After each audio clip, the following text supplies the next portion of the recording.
You're welcome again to my channel, Simplified English Grammar. Today we'll be continuing with nominal case. Nominal case. If you have not subscribed, please do well to subscribe, like, share, comment, ask your questions. Drop it in the comment box. We'll give it attention.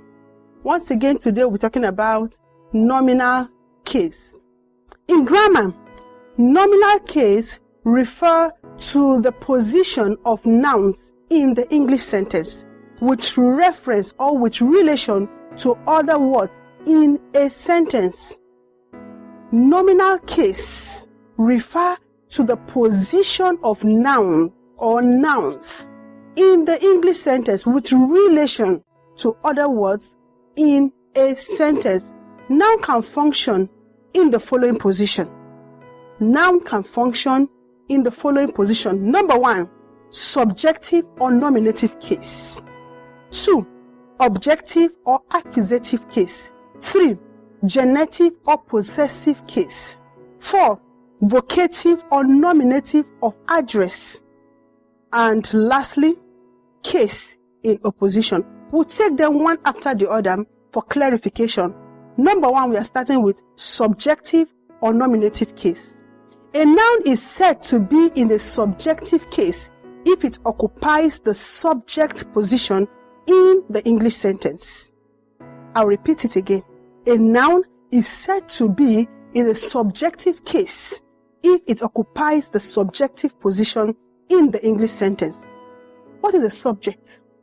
A subject is the person or the thing that performs the action or what we are talking about in a sentence.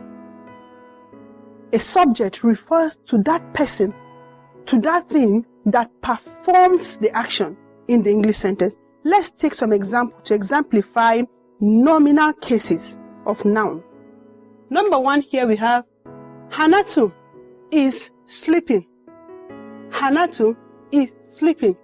Hanatu here is the subject of the sentence. Remember, the subject is that person or that thing that performs the action. Hanatu is performing the action of sleeping. Therefore, Hanatu is the subject of the sentence. And this is a nominal case. 2, we have the house collapsed during the rain. The house collapsed during the rain. The house collapsed during the rain. Here we have the house as the subject of the sentence. Number 3, we have the car is expensive. The car is expensive. The car here is the subject. The dog beat her badly. The dog here is the subject. Lagos is a large city. Lagos here is the subject. This is one of the position that a noun or a nominal case can assume. Number 2, we have the noun or the nominal case assuming the position of the object of the sentence. The object of the sentence. Objective case. A noun assumes this case when it functions in the objective position. An object is that noun or thing that receives or suffers the action of the subject.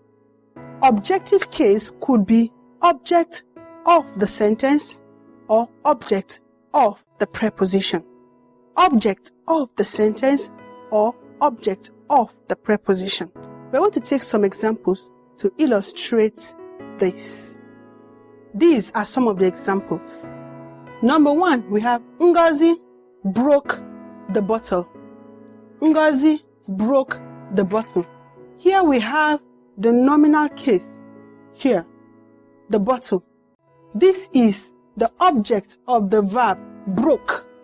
The object of the verb broke. Remember, I mentioned initially that the object is that thing that suffers the action of the subject. Here we have Ngozi as the subject, and the bottle suffers the action of Ngozi. Therefore, the bottle here refers to as the object, and it is the object of the verb broke. Number 2, we have Ezekiel ate the food.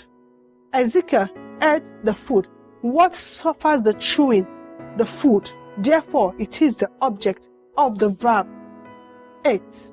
Number 3, we have Mommy kept the book on the table. Mommy kept the book on the table. Of course, we have direct and indirect objects here, but I just want to reveal to you that the book here is the object of the verb kept, while the table is the object of the preposition on. The object of the preposition on. Please take note. Similarly, we have it in this final example. She wrote the examination in Lagos. She wrote the examination in Lagos. Here we have 2 objects. The first one is object of the verb wrote. Object of the verb wrote. And finally here we have Lagos as one of the nominative case, and it is the object of the preposition in. I guess you have learned something new today. If you have not subscribed, please do well to subscribe. We have several episodes already uploaded. If you want to have a full grasp of what we have been doing, you can begin from episode 1. And by the time you do that, you have full flesh of what we are doing. If you have not subscribed, please subscribe, like, share, and don't forget to click on the notification bell to get notified each time we drop our content. Remember, our content will be dropping twice a week, Tuesdays and Fridays. Thank you very much for viewing. See you in our next episode. Bye.